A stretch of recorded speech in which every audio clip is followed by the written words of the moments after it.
Alhamdulillah, kita pengajian bulanan yaitu di bulan kedua, bulan yang pertama di bulan November, sekarang di bulan kedua insyaallah akan diisi oleh Ustaz Khinabillah, Ustaz Daman Huri Isadi.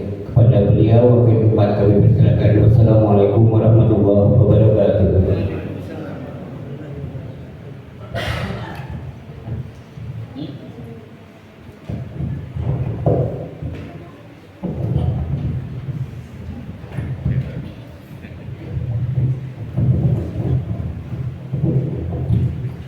Bismillahirrahmanirrahim. Assalamualaikum warahmatullahi wabarakatuh. Al-Fatihah hadrati Sayyidina wa Habibina wa Safina Rasulina Muhammadin sallallahu alaihi wasallam wa azwajihi wa auladihi wa dzurriyyatihi bi anna Allah yu'ti darajatin fil jannah wa yadfa'una bi asrarihim anwarihim wa dhubihim dunya wa akhirah bil hadrati min ahli al-qubur min al-muslimin wal muslimat wal mu'minin wal mu'minat khususan inda ruhi al-marhum wal al-marhumah fi hadhihi wilayah jamaah masjid al-falah bisa fa'at rasulillah wa ala kulli man nawa al-fatihah. A'udzu billahi minas syaitonir rajim. Bismillahirrahmanirrahim. Alhamdulillahi rabbil alamin arrahmanir rahim maliki yaumiddin. Iyyaka na'budu wa iyyaka nasta'in. Ihdinas siratal mustaqim. Siratal ladzina an'amta 'alaihim ghairil maghdubi 'alaihim waladdallin. Rabbi ighfir lana wa liwalidayna amin. Mari kita baca salam penghormatan, kita baca bersama-sama. Bismillahirrahmanirrahim. At-tahiyatul mubarakatus salawatut thayyibatul lillah. Assalamu alayka ya ayyuhan nabiyyu wa rahmatullahi.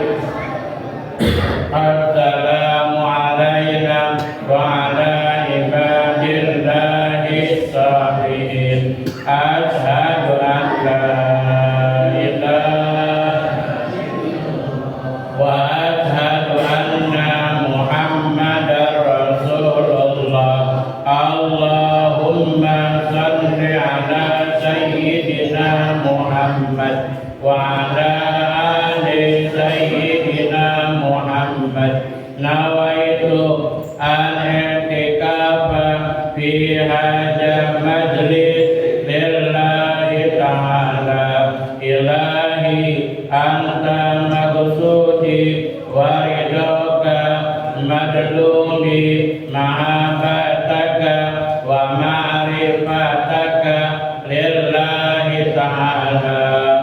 Ya Rabbi bil Mustafa balligh maqasidana waghfir lana ma madha ya wasi'al karami. Ya Rabbi bil Mustafa balligh maqasidana waghfir lana ma madha ya wasi'al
Aghithna ya Allah ya Rahman, irhamna ya Rahman, irhamna walhamdulillahi rabbil alamin. Bismillah walhamdulillah innal hamdalillah Allahumma shalli wa sallim wa barik ala sayyidina Muhammad wa ala ali sayyidina Muhammad. Amma ba'd. Yang kita hormati bersama pengurus JKM Masjid Al-Falah, Bapak Ustaz siapa? Ya, begitu dah. Ya, saya. Kemudian para jemaah pengurus yang menghubungi saya, Ustaz Damin, yang mudah-mudahan saya dihubungkan hari apa kalau kata dia. Mudah-mudahan yang hadir pada malam hari ini Allah berikan panjang umur, berikan kesehatan, yang sakit Allah sembuhkan penyakitnya, yang susah Allah berikan kemudahan, yang banyak utangnya mudah-mudahan dilunasi utang-utangnya, dan mudah-mudahan anak-anak kita jadikan anak-anak yang soleh dan solehah. Para jemaah rahimakumullah, yang pertama duduknya kita di majelis ini sebagai tanda syukur kita kepada Allah Subhanahu wa ta'ala.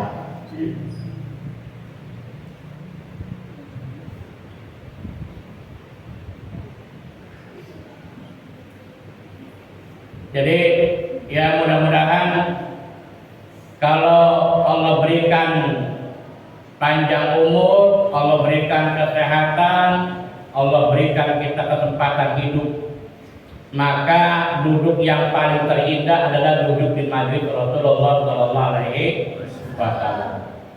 Bahkan malaikat Jibril juga ngiri, Pak. Malaikat Jibril pengen dijadikan sebagai manusia supaya bisa duduk di majelisnya Rasulullah Sallallahu Alaihi Wasallam. Kenapa? Duduk di majelis ini walaupun saatan, walaupun sebentar, nggak megang pulpen, kagak megang buku, cuman ngedengerin doang, habis itu ntar ngopi, iya kan ya? Iya. Ada ngopinya kan ya? Ada. Habis itu kita ngopi, itu lebih baik daripada kita sholat sunnah 1000 rakaat, ya kan? Lebih baik daripada kita membentuk 1000 orang yang sakit. Lebih baik daripada kita mengantarkan 1000 orang jenazah. Ya, kita boro-boro 1000 rakaat sholat sunnah. Ya kadang-kadang 23 rakaat aja kalau terakhir yang buru-buru kelar. Ya Pak ya. Malaikat Jibril, Pak, malaikat Jibril itu sholatnya 2 rakaat. 1 rakaatnya lamanya malaikat Jibril sholat 20.000 tahun namanya. Isrina al-Fasanah. Kalau 22 rakaat berarti 40.000 tahun. Apa kata Allah? Wahai Jibril, engkau telah menyembahku dengan sebenar-benar menyembah, tetapi aku lebih cinta daripada umatnya Rasulullah yang sholatnya 2 rakaat kagak sampai 5 menit. Kagak sampai 5. Udah gitu banyak pikiran. Udah gitu bacaannya juga buru-buru. Tetapi Allah lebih cinta sholatnya umatnya Nabi Muhammad yang sholat cuma 2 rakaat. Ketimbang sholatnya malaikat Jibril berapa? 40.000 tahun. Tuh, kali berapa tuh kita tuh? Ya. Lalu yang kedua, Pak, duduknya kita di tempat ini mengusap. You know ngusap? Tahu nggak ngusap? Ngapusin dosa. Ngapusin dosa. Dulu mungkin waktu muda kita banyak hilaf, banyak lupa, maka duduknya kita di sini sebagai penggugur dosa-dosa kita. Ada malaikat, Pak, ketika Nabi Muhammad Isra dan Mi'rajkan, Nabi Muhammad ketemu malaikat yang punya 1000 jari, 1000 tangan gitu. Ini malaikat bisa menghitung jatuhnya tetesan air hujan dari sejak Nabi Adam sampai nanti hari kiamat. Bisa hitung berapa tetes. Dan ini malaikat juga bisa menghitung wawaraqa fil ard, daun-daun yang ada di permukaan bumi ini, baik daun yang kecil sampai daun yang paling gede. Bisa dihitung berapa lembar daun yang ada di dunia ini. Tetapi ini malaikat kagak bisa menghitung pahala yang Allah berikan untuk umatnya Rasulullah yang ketika mereka duduk di majlis taklim. Dia jelas nggak bisa dia menghitung pahala buat umatnya Rasulullah yang duduk di pengajian. Makanya kata saya kurang apa gitu. Makanya kadang-kadang saya Pak kalau setiap malam Minggu, malam Senin saya keliling saja gitu. Kalau ada orang bawa Pak hari ini pengajian bubur pada pulang, takut sama utang. Suruh ngaji takut. Padahal dia pulang juga ngapain? Paling ada kata dia pulang nggak lama merokok sebatang, malam udah isya. Ya kan ya? Maka duduknya kita di sini lebih baik Pak. Baina isya, baina maghrib wa isya itu lebih baik daripada kita pulang nggak ngapa-ngapain. Nih, sebagai pengusir dosa-dosa kita. Kemudian yang ketiga Pak, duduknya kita di tempat ini sebagai tanda kita membahagiakan kepada kedua orang tua kita. Ini kan kayak model kita nih, walaupun bapak udah pada tua, saya udah tua, kan pasti punya bapak dan punya ibu. Duduknya kita di sini orang tua kita mendapatkan sedekah jariah. Nih anakmu lagi ngaji nih, ini sedekahnya nih.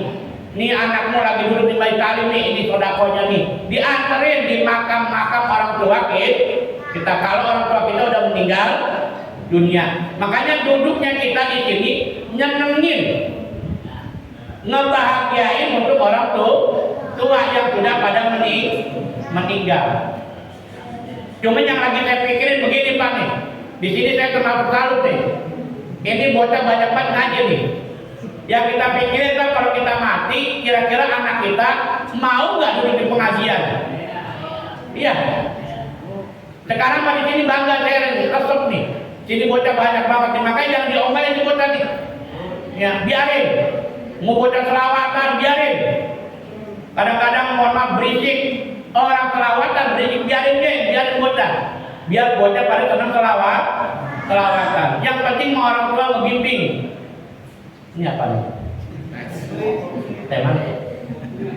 Teh nggak manis. Teh ikan manis. Iya. Saya mah air putih aja. Air putih nggak usah di gelas, di botol. Saya orangnya rada-rada apa? Rada-rada apa? Ya, angel lah, rada-rada angel. Saya nggak mau dikasih minum pakai gelas, nggak mau.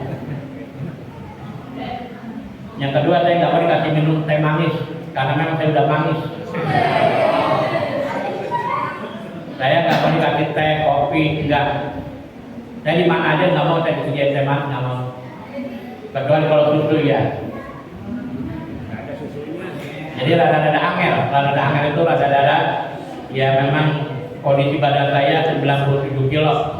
Kata dokter pertama kurangin makan, yang kedua kurangin teh manis, yang ketiga jangan minum kopi. Jadi saya begitu udah saya pikir-pikirin begitu. Saya makan cuma pagi, siang aja saya nasi itu sekarang udah gak makan lagi udah. Makan nasi cuma cukup sekali.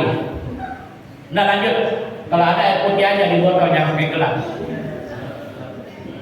Jadi buat kalian yang lagi kita pikirin, kita siapin nih anak-anak kita nih. Kalau kita meninggal dunia, mereka mau nggak duduk di pengajian semacam ini? Yang apabila kita lagi ngejedok aja, ngedungkuin mana nih pahala anak gua nih gitu. Ya, kalau sekarang orang tua kita mau udah data nih, udah jelas bahwa bapak duduk di sini, orang tua kita seneng. Kenapa? Mendapatkan pahala kebaikan yang kita lakukan. Cuman nanti kalau kita yang lagi ngejedok di sana di kuburan, di alam barzah, kita lagi nungguin anak gua ngaji apa kagak ya? Anak gua sholat apa kagak ya? Anak gua ngaji baca Al-Quran apa enggak ya? Kita lagi ngejedok aja, lagi nungguin. Orang ada kiriman pisang, ya kan ya? Ini suaranya jelas ya Pak? Kalau nggak jelas saya turunin suaranya. Hah? Ya. Dah, karena suara saya kecil. Jadi duduknya kita di sini untuk nyenengin daripada orang tua sebagai pahala kita. Dan Saya lanjutkan saja. Bismillahirrahmanirrahim. Lau ya'lamun nasa ma fin nida wa safil awal thumma lam yajidu illa yatahinu alaihi. Seandainya manusia tahu tentang keutamaan orang yang memanggil azan. Nih, kadang-kadang kita kalau sholat nunggu azan. Kalau belum azan, belum datang ke masjid. Iya. Padahal andaikan kalian tahu tentang keutamaan orang yang azan, maka niscaya engkau minta orang azan itu minta diundi.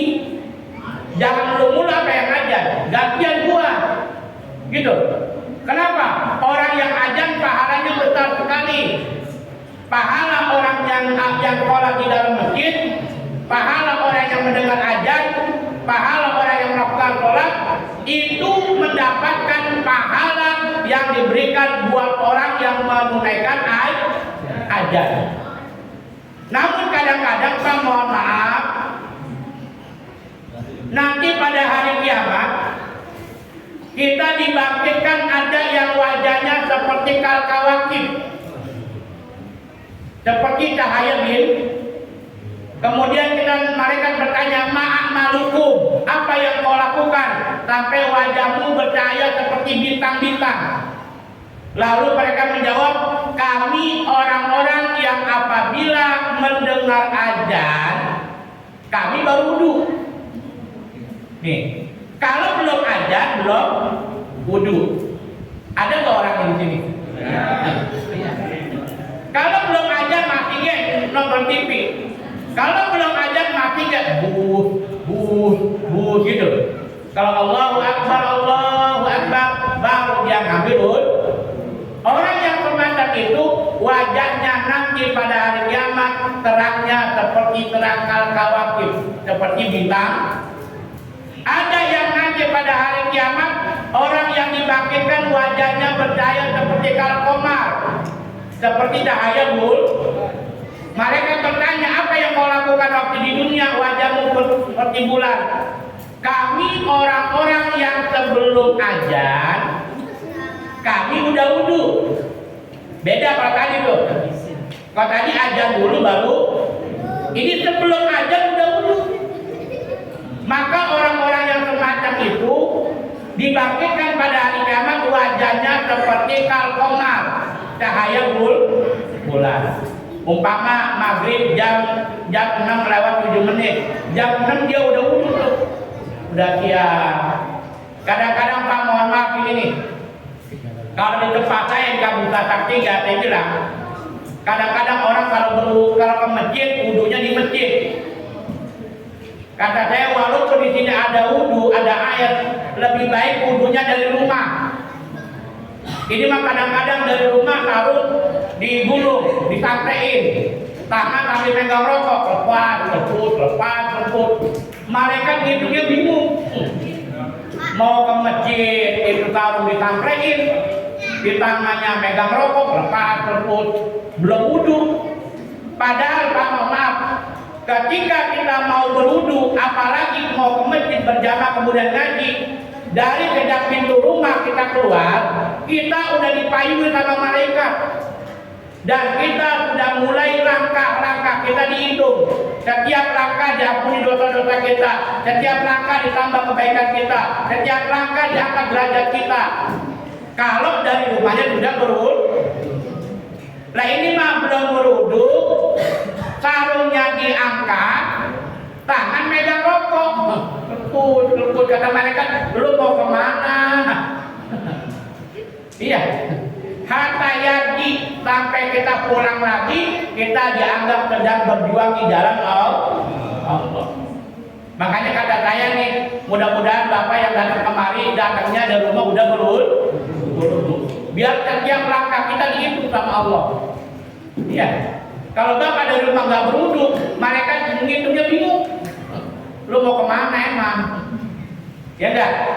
Walaupun di sini nggak apa-apa diperbarui lagi wudunya. Kayak saya tadi dari rumah udah wudu.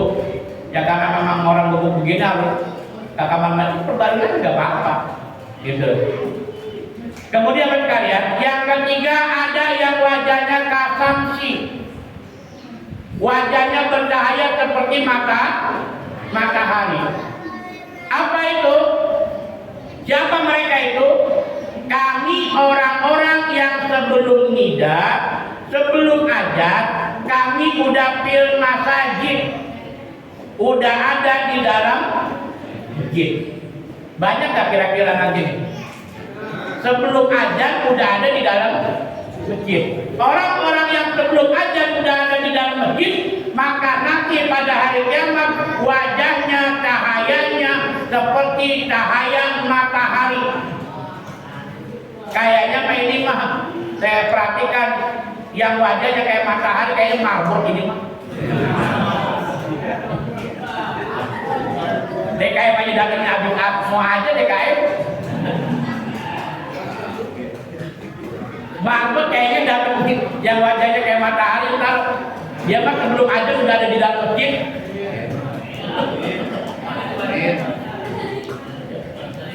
Insya Allah di sini mah enggak ya Pak ya? Enggak, paling bocah doang mau aja. Bawa bapak tadi saya datang jam 5:30 bocah mulu. Bawa bapak belum ada. Ya benar-benar DKM ya, besok masih belum aja udah pada di masjid ya. Seperti wajahnya seperti kasamsi. Ada yang wajahnya kayak pentol korek. Siapa ini yang wajahnya seperti pentol korek? Udah komat bang ke masjid, baru azan. Orang ke DKM juga berjalan pak. Ukuran kita mah DKM pak, kalau tempat saya ukurannya DKM hutan. Ke masjid no, nanti apa baru ke azan. Orang hutan kita masih di rumah no, baru cuci motor. Iya. Udah komat Allahu Akbar, pada komat sholat, bang ke masjid, baru komat ke. Walat dolin, betul dolin. Sampai sallallahu alaihi Muhammad, lalu kapan ke masjidnya goblok? Kalau nyampe ke masjid, Pak ini mohon maaf ini. Kata saya, usahakan kita di pengajian ini saya nyampaikan gini. Kalau kita ke masjid, jangan sampai ketika imam sudah takbiratul ihram. Kalau kita berjamaah, kata Rasulullah, ini saya bacakan hadisnya. Takbiratul ula, takbir pertama imam, bahwa yudriku mu'minuna mal imam, apabila orang yang beriman mendapatkan takbiratul ula, takbir yang pertama imam, maka dia akan mendapatkan pahala seperti khairun min alfa haja wa umrata. Dia seperti mendapatkan 1000 pahala haji dan 1000 pahala umroh. Jadi kalau imam Allahu Akbar, kita udah ada di belakangnya itu. Orang yang semacam itu tuh, itu mendapatkan pahala seperti orang yang pahala haji dan umroh. Ini mah kadang-kadang para ulama memberikan batasan sampai kapan? Jangan sampai imam mengatakan walad dolin, udah habis dari selamat.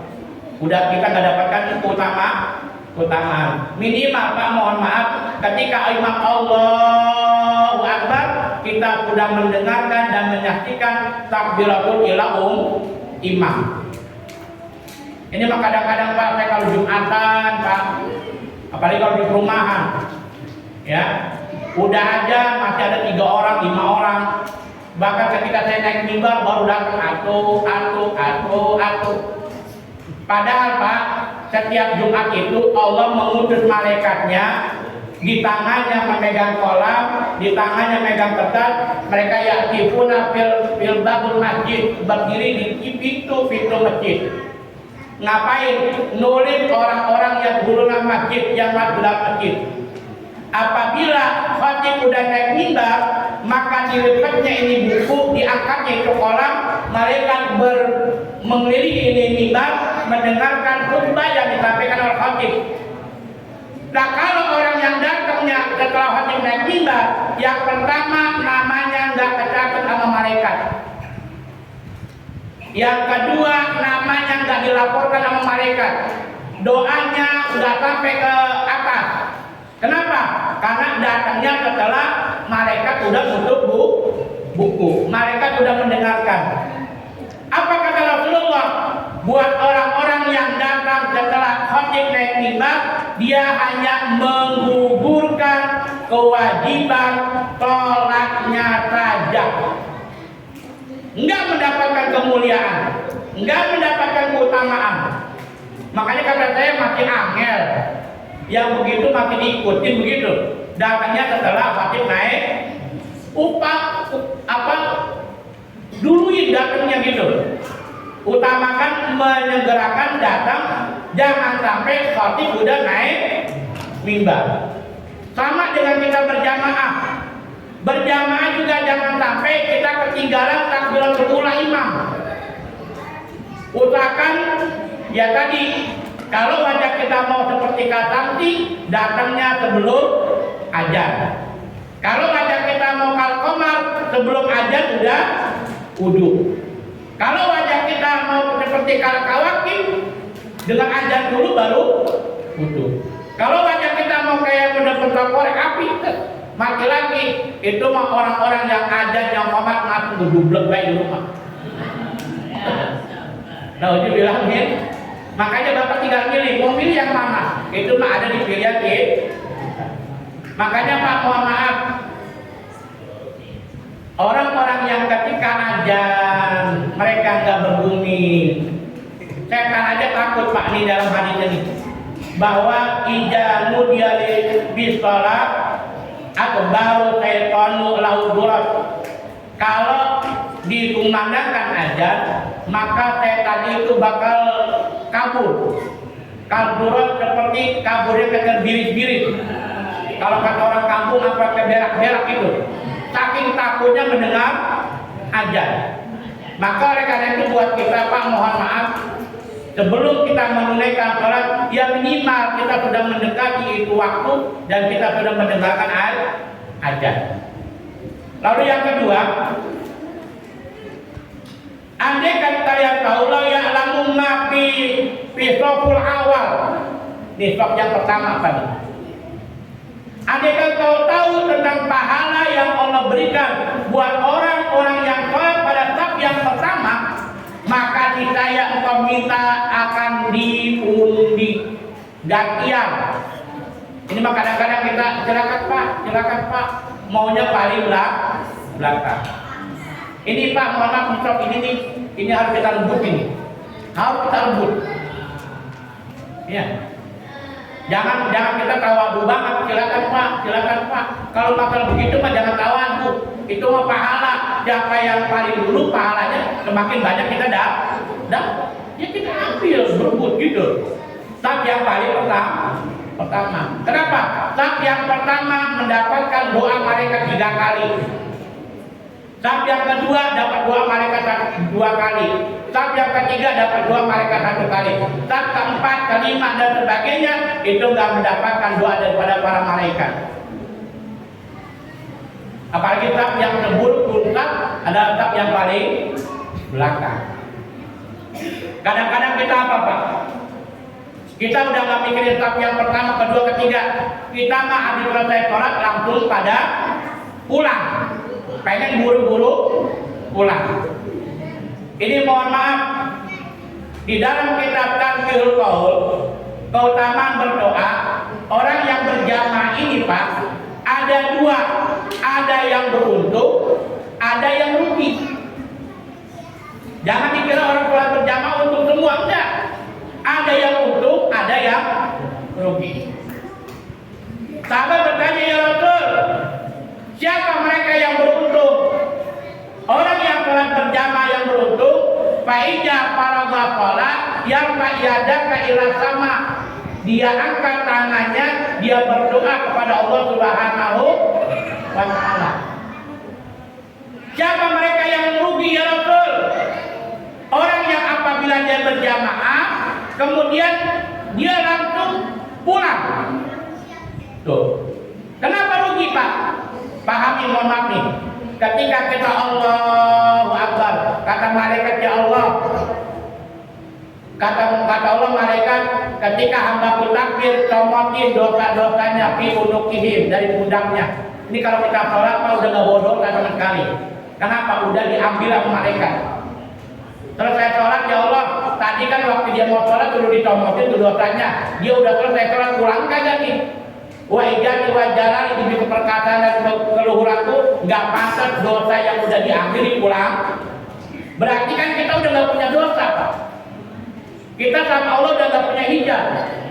Buat orang-orang yang ketika selesai sholat, kemudian dia berangkat pergi, Allah nanya, apakah engkau udah nggak butuh lagi sama aku?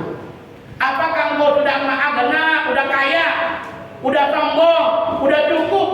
Allah nanya sama orang-orang kayak habis sholat langsung pulang tuh. Emang udah kaya tuh? Gitu. Kalau bahasa kitanya, lu sombong amat habis sholat jamin. Ini Bapak nanti buka kitab Tanbihul Qaul, keutamaan berdoa. Jadi kalau ada orang yang habis sholat kemudian dia lantas pergi, Allah tanya, emang udah kaya? Emang udah gak butuh lagi sama Allah? Emang udah merasa cukup? Tuh, jawabnya apa kira-kira? Ya kan ya? Paling enggak Bapak mohon maaf, kita duduk sebentar, kita berdoa, angkat tangan kita. Ini kebiasaan juga Pak, ini mohon maaf. Kalau doa kadang-kadang naruh tangannya begini nih. Iya, ada berdoa tunjangan. Kata Allah dalam hadis qudsinya, apabila para hamba berdoa diangkat tangan begini. Ketika tangan ini diturunkan, Allah tidak mengabulkan doanya, Allah malu. Makanya kadang-kadang kita orang berdoa begini kayak orang, amin, amin. Iya. Atau berdoanya sambil ngumpul. Ya kan? Angkat. Kata Allah, apabila hamba berdoa dia angkat tangan, dia turunkan ini tangannya, aku tidak memberikan apa-apa kepadanya, aku malu kepada hamba tersebut. Makanya ini yang harus kita perbaiki ketika kita doa. Fungsinya kita ngaji Pak, gini mohon maaf. Kalau orang kampung mah beda sama perumahan. Kalau orang kampung mah cekak terbaik. Ngapa ngaji? Udah tua Pak Ustaz, nggak bakal jadi kiai, nggak bakal jadi ustaz, nggak jadi ulama. Kata saya, Kong, emang ngaji pengen jadi ulama? Emang ngaji pengen jadi kiai? Engkau udah tua mah Kong, bukan jadi pengen ulama ya no. Yang pada anak pondok yang belajar pondok belum jadi kiai, kan begitu. Kalau kita Pak ngaji kita untuk ngerapiin, ngebenahin ibadah yang dulu waktu masih mudanya mungkin baru cuma sekedar tahu. Sekarang udah tahu, ya kita baikin, kita rapiin, kita dandanin, kita benerin ibadah yang kita lakukan. Itu namanya fungsinya ngaji.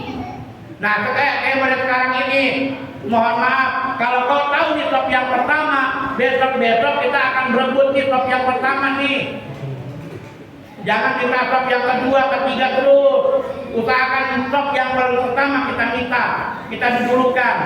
Begitu besarnya buat orang yang menempati top yang pertama. Lalu yang kedua, habis sholat jangan buru-buru langsung kabur. Berdoa kepada Allah Subhanahu wa Ta'ala, ya syukur. Karena saya 5 tahun Pak jadi pengurus NU wakil kantor kabupaten. Jadi memang harus membawa misi kebiasaan orang NU. Orang NU itu kalau sholat harus doanya secara berjamaah. Saya wakil katib di periode 2020-2025, 5 tahun jadi wakil katib PCNU Kabupaten Bekasi. Jadi saya kemana-mana harus membawa tradisi NU. Apa tradisi NU? Tradisi NU itu berdoa secara berjamaah. Kenapa? Orang NU punya keyakinan kalau sederetan ini ada 20 orang, yang 19 mungkin duitnya udah banyak, perutnya udah kenyang, kemudian anaknya pada baik, nggak ada yang sakit. Itu paling doanya gini, Allah, nggak terlalu nangis. Kenapa? Duit ada, bocahnya pada sehat, duit banyak, makan enak kan gitu. Mungkin dari 20 ini ada orang yang saudara kita yang pertama nggak kerja, duit nggak punya, anak sakit, buat makan susah, bini bawelnya nggak ketulungan. Iya, akhirnya dia nangis, ya Allah, ya Allah, ya Allah, tolong ya Allah, mana nggak kerja, nggak ada duit, bocah sakit, mana bini bawel mulu, minta duit mulu, jadi dia meneteskan air mata. Dengan meneteskan air mata dia merintih. Satu orang ini diterima doanya, maka yang 19 kegerok semuanya. Tahu nggak kegerok? Kegerok tahu nggak dikain? Ke apa? Keangkut, ke bawah semuanya. Padahal yang diterima cuma satu. Yang 19 ke bawah semuanya. Karena ada rintihan, ada tangisan, minta kepada Allah, ya Allah kabulkan ya Allah, kabulkan ya Allah, maka semuanya keangkat. Maka inilah tradisi NU yang ketika kita berdoa Pak, kata Habaib, kalau kita berdoa 40 orang nih, itu satu orang aja di mereka doanya terima sama Allah, yang 39 ke bawah semuanya. Kalau kita sendiri mah gimana ya? Kecuali ada kutip, bapak nih habis sholat pengen ada perlu, ada hajat, ada keperluan yang monggo. Tapi sebelum bangun dia doa dulu, gitu. Ya Pak ya. Kalau kita nggak mau sholat doa secara berjamaah, ya mungkin karena hajat, ada keperluan, biasakan jangan tinggalkan masjid sebelum yarfa yada ke ilah sama. Dia angkat tangannya berdoa kepada Allah Subhanahu. Jangan sampai nanti bapak sampai di pintu masjid ditanya, agena, emang udah kaya, emang udah nggak butuh kepadaku. Kan kita kalau ditanya begitu kan kita kayaknya jauh gimana ya? Sombong amat, kayak nggak perlu lagi sama Allah, kan begitu. Makanya diatakan untuk berdoa. Ya, tetapi ini adab juga kan, adab nih. Ini kadang-kadang saya suka kesel juga. Kalau imam lagi doa, itu jangan langsung pergi. Kecuali kalau imamnya belum doa, kita doa duluan. Kalau imam udah doa mah jangan tinggal pergi. Ini mah kadang-kadang suka pada songong. Songong. Ya imam lagi doa, dia pergi. Kan goblok itu orang. Nggak tahu adab. Iya. Ini makanya ini adab ini harus kita pakai Pak. Jadi menganggap apa? Nah imam lagi doa dia pergi. Kalau mau pergi mah sebelum imam baca doa. Ini yang ada di masyarakat ini yang kadang-kadang orang pada goblok. Gitu. Gimana bapak lagi doa ditinggal pergi? Kesinggung apa kagak kira-kira? Kesinggung kan ya? Iya. Mau kita yakin apa enggak udah angkat aja doa. Kecuali kalau kita sudah mau berdoa bareng imam. Sebelum imam kita buru-buru pergi. Ini adab ini. Adab yang diterapkan di masyarakat. Jangan sampai kita disangka orang yang tidak punya adab. Ya. Kemudian yang ketiga, kita jam berapa Pak?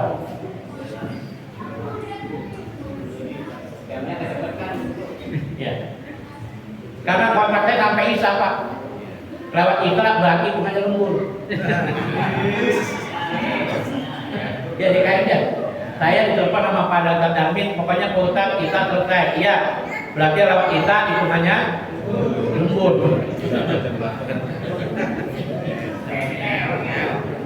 Ya, saya juga mohon maaf karena ada acara ngelatih hari Ustadz Nana yang katanya bulan kemarin beliau ngisi di sini.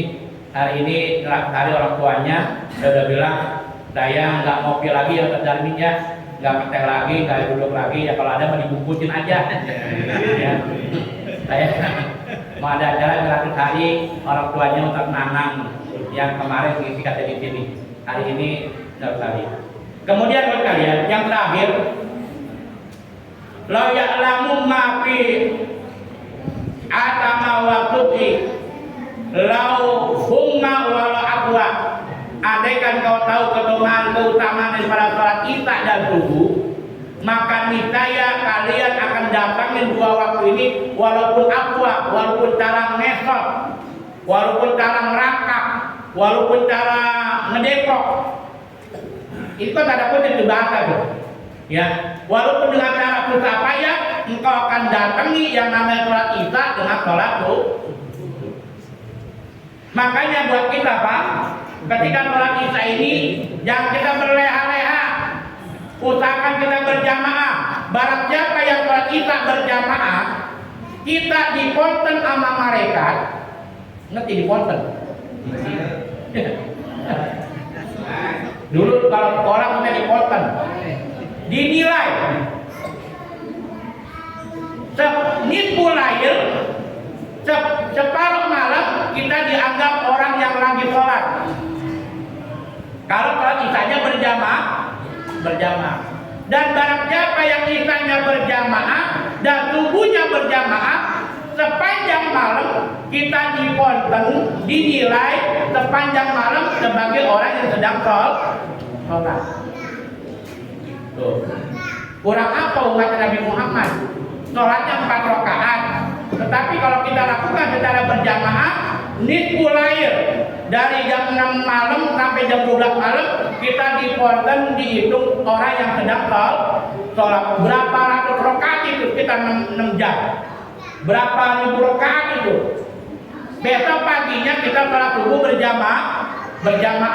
Maka dari jam 6 sampai jam 6 kita dihitung orang yang sedang sholat sepanjang malam. Nih, makanya jangan sampai kita tinggalkan isya dengan sholat subuh. Isya berjamaah, subuh berjamaah. Ya syukur-syukur Pak, mohon maaf kalau subuh mah abungan amat ya. Subuh nih, selain kita berjamaah 2 rakaat itu jangan sampai ditinggal tuh. Makanya kata saya ini ukuran kita mah Pak, ya abang kan udah tua, tubuhnya masih kelewat baik, jam 5 ya minimal mah kalau mama di masjid, assalatu wassalamu alaik ya imamul mujahidin ya Rasulullah. Ini sini kita gitu gak tuh? Takhir ada ya, itu biasanya 15 menit sebelum waktu subuh. Itu ingetin sama kita tuh Pak, supaya kita siap-siap, jangan sampai sholat subuhnya kagak melaksanakan sholat qobliyah subuh 2 rakaat. Ya syukur-syukur kita duduk sebelum subuh, udah duduk di sini, udah kita zikir kepada Allah Subhanahu wa taala. Ini mah subuh jam 5:30, ya malaikat udah pada naik ke atas. Kita berdoa sampai ngejeblek, tetap aja doanya bentar lagi sampai ke akhir. Iya, makanya saya juga bilang sama ibu-ibu di tempat saya juga, Bu, kalau ibu-ibu makan juga punya senjata nih. Pertama, senjata ibu-ibu itu doanya ibu lebih cepat dan 3 kali daripada doa suami. Kemudian doanya seorang ibu lebih baik seperti doanya Nabi kepada umatnya. Jadi kalau ibu-ibu doanya sholat subuhnya jam 5, setengah 6, dan itu nggak bakal naik ke atas, sebentar lagi ke bawah lagi. Kenapa? Malaikat udah pada naik ke atas. Makanya kalau bisa Pak, maaf, 2 waktu ini Pak, asar dengan subuh, usahakan jangan sampai ketinggalan. Saya dulu sebelum jadi ustaz, saya kerja di Indofarma Pak. 5 tahun saya kerja di Indofarma. Ini ada orang Indofarma. Ya, sama di dekat Lampu Merah Cibitung. Jadi saya punya atasan itu kepala bidang. Kalau sholat asar jam 5, kalau udah pada pulang baru sholat asar. Pak, kalau kan Bapak pimpinan, ya sholat asarnya pas waktu lah. Jam 5 baru sholat, kita udah pada pulang baru sholat. Malaikat udah pada naik Pak. Ya. Jadi selama ini kalau kita sholat hanya menggugurkan kewajiban. Sama dengan subuh. Subuh juga kita siapkan, apalagi anak-anak kita nih. Anak-anak kita ya kadang-kadang kita bangunin, bangun subuh.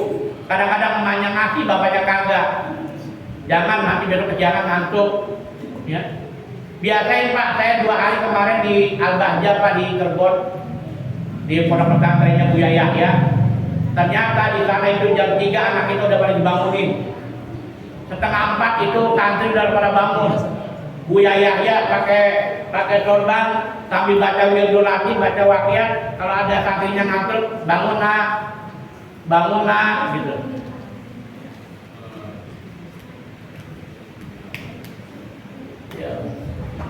Ya, kenapa?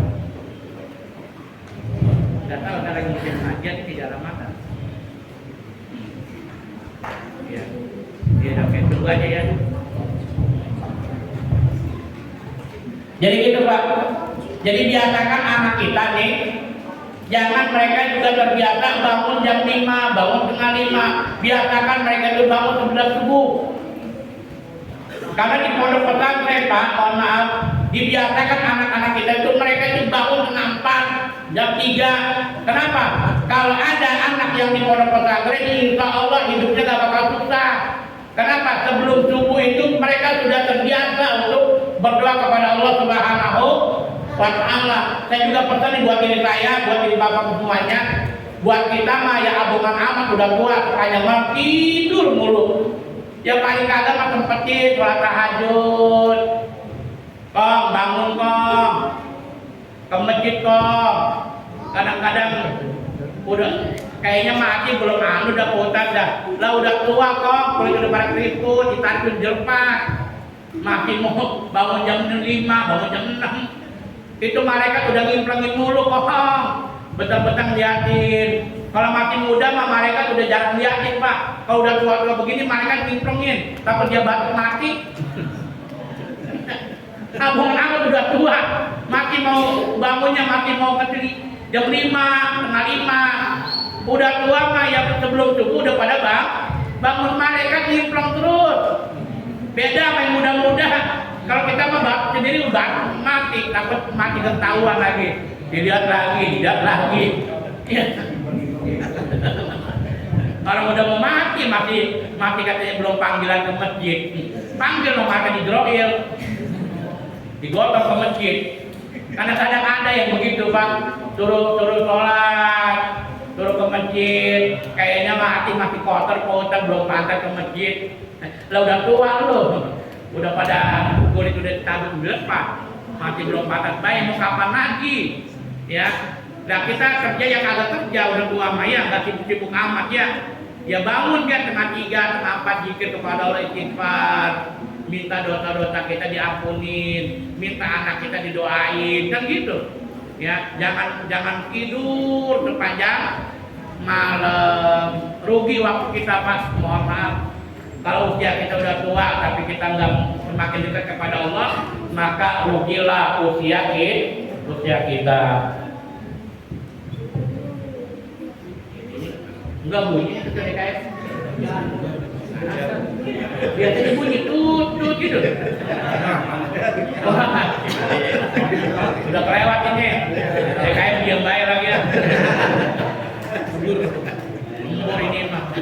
Dan mudah-mudahan yang pertama Pak, sekali lagi tujuan kita ngaji adalah untuk ngerapihin, untuk ngedadarin ibadah yang mungkin waktu masih muda belum kita ketahui, maka kita rapihin dan kita semakin baik karena waktu kita semakin hari bukan semakin kita tua, semakin muda semakin tua. Mereka udah sering-sering nyimplong kita, melihat kita, udah waktunya mati apa belum tuh orang gitu.